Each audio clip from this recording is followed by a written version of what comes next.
Putting can be anywhere from 40 to 50% of your total score. So it makes sense that if you want to improve and elevate your overall game, putting would be the place to focus.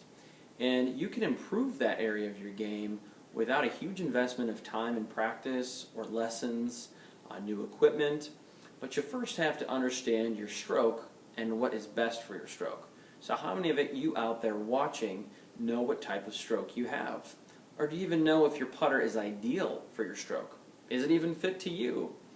So let's first go over the three main putting strokes out there prevalent with amateur golfers and on the PGA Tour. Although there are a wide variety of ways you can stroke the ball, the three most common are square to square, which is the common straight back and straight through. There is the arc style stroke, also called the gated stroke, which kind of swings like a fence on a rounded path.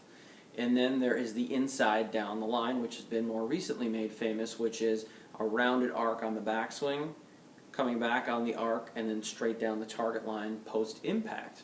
The most common strokes you're going to see on the PGA Tour and with amateur golfers is either the arc style path or the square to square, which is straight back and straight through. So do you know which one of those you are? The most common stroke with you amateur golfers is the square to square, straight back and straight through. If that's you, you might want to consider a mallet style putter. Most mallet style putters, although not all, happen to be more of a center shafted design. Now that means typically that the putter is going to be more face balanced. The advantage there is when the putter is face balanced, it's going to stay more square relative to your swing path line when you swing the golf club. So that means less rotation of the club face going open and closed to your target. If you're someone who swings the club on a little bit of an arc, or maybe a strong arc, you want something that has a little bit more of a toe hang, which is more traditionally going to be a blade style putter. So when you see the shaft going into the heel section of the putter, that puts more weight out and more emphasis on the toe. So when we swing that club on the arc, this has more natural rotation through the swing path line. Now you might be asking, well, Chris, what if I'm somewhere in between?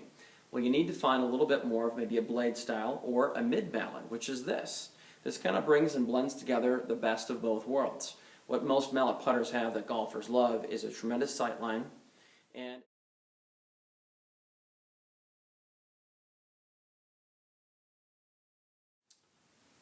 if you're still missing to the right, you might want to consider adapting your stroke to be a little bit closer to square.